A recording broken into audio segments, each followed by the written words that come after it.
So in question about commodities or products, in large measure, that is being defined as we speak in a sense, because through the proposed resolution, as the mayor has suggested and as you all have amended, we're kind of defining the types of things that can happen there.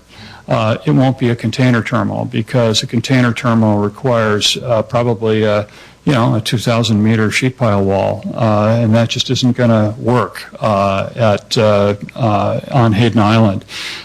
So limiting, for example, the onshore, nearshore habitat impact means building out into the river over that, essentially. So all of those factors, limiting truck traffic through the center of the island, means that truck-related cargoes, for example, are going to be discouraged for obvious reasons. That means that the terminals on West Hayden Island would be rail-oriented products and or commodities. I'll give you one example. I think when I was testifying, a fellow right next to me said he wasn't aware that we'd lost any business. Well, we have lost business. We lost an enormous prospect 2 years ago.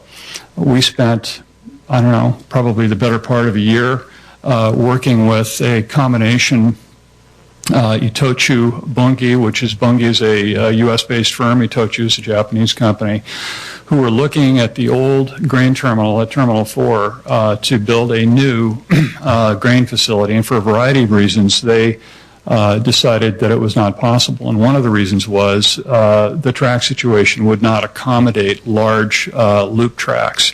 It didn't have joint facility access, so it was not jointly served by both the BN and the UP. Big rail users like to have joint access because they can then get the best rail rates for their facilities.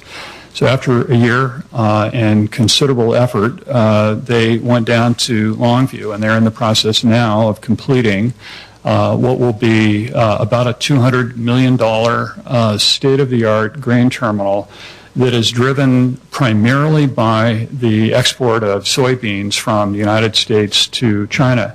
Soybeans are the largest export by value and volume from the United States to China.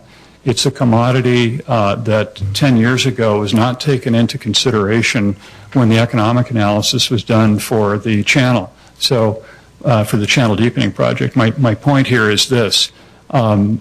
We've seen constant and steady growth and new commodities and new products evolve and develop and come into the market. But I think that's an example. Grain is a very good example of the kind of activity that would be ideally suited for a terminal on West Hayden Island, because it doesn't involve the kind of dock facilities that would impede the shoreline. It is rail-oriented, and it requires, I think, to Commissioner Saltzman's friendly amendment, we consider it friendly, deep water navigation access. Autos, much has been made about autos, and I would invite anybody to go see the Toyota facility at Terminal 4. The buildings there are LEED certified buildings. It is a green terminal. It was completed back in 2004, but Toyota isn't all that excited about importing Hondas at their terminal, or Hyundais, or Nissans for that matter. And Portland, because of the rail connections that we have here, is ideally suited as a gateway for automobiles. Nissan, which I think you know is going to be introducing the Leaf here, has made contact with us about the possibility of using Portland as a gateway, something I think they really discovered as a result of their interest in electric vehicle infrastructure and introducing their Leaf here. That's just a